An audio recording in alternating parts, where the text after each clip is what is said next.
Well, it's around o'clock in the morning, and I'm in the basement again, like usual. People have been asking me why in my videos, why that I have a suitcase in the letters that you have been writing, which I appreciate. Thank you. I read all three of them. The suitcase up above my television there. Well, for the with my Rama clocks and other hijinks, I frequently am booted out of my home, and that suitcase is there at the ready, so I can. I have like a routine, like you would if you were going to go, like if there was going to be a fire in your house. You know, you have a plan. Well, I have a plan for that as well, except this is not to do with those kind of fires. I may have to leave in haste, so I quickly have my suitcase there. I can use it to also block projectiles coming my way. So that's your answer. Now you know. Keep those letters coming. I love them.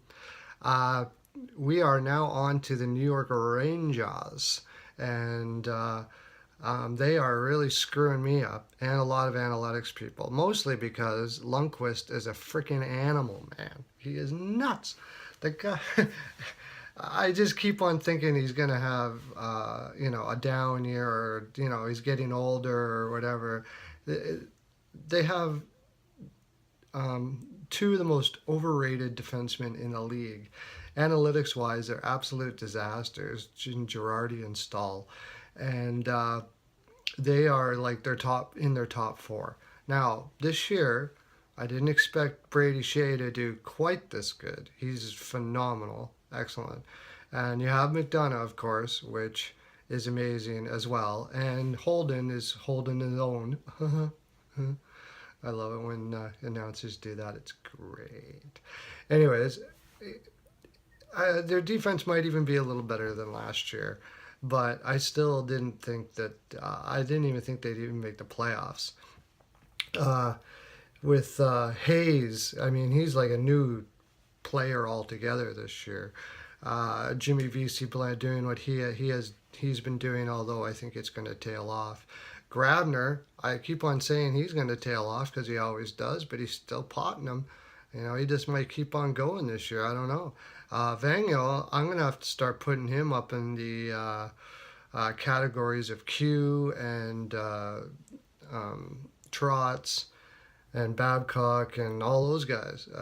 He's really starting to head that direction in my eyes as one of the best coaches of this generation. He really knows how to get the best out of his players, and he puts in systems that works out perfect, especially for his goaltending, which helps out Lundqvist a lot. He seems to be able to hide the deficiencies on the team, which on defense is still pretty big.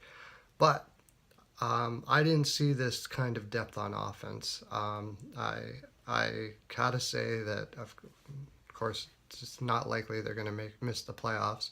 I have been predicting them to fall in the second half, and now I'm not. It doesn't look like that's happening either. So I was way off on this one. Um, so with this new series has basically been about what my predictions were like. In this case, they were horrible. Where are they going to go according to what Sather's going to do, or what the team is going to do, and what I'm going to do, what I would do.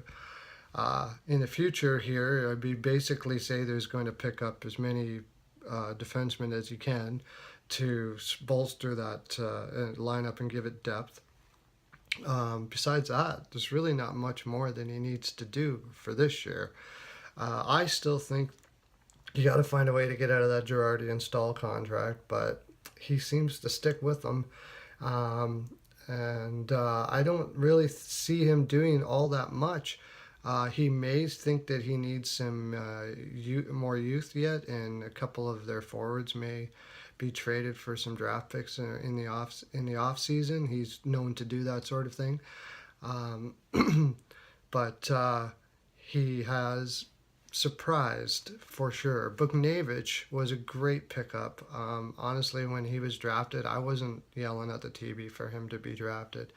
Sather takes a lot of flack, and I have given him a lot of flack, But one thing you have to say is he always seems to find a way to get her done. He just always seems to find a way to get them in the playoffs. Um, from not trading Nash, which a lot of people thought he did, and look, Nash has been consistent for them. I mean, he hasn't been superstar, but he's been a star for them. Um, he he just continues to be able to put the right pieces together every time. So, what would I do? I would definitely try to find a way up home for Girardi to install. I don't know if that's possible. I'm pretty sure Girardi has a limited, at least no trade clause, no movement clause. Not sure about Stahl, but his contract is pretty brutal. And if anybody has any analytics guys, they're going to tell them to stay far away from him as possible.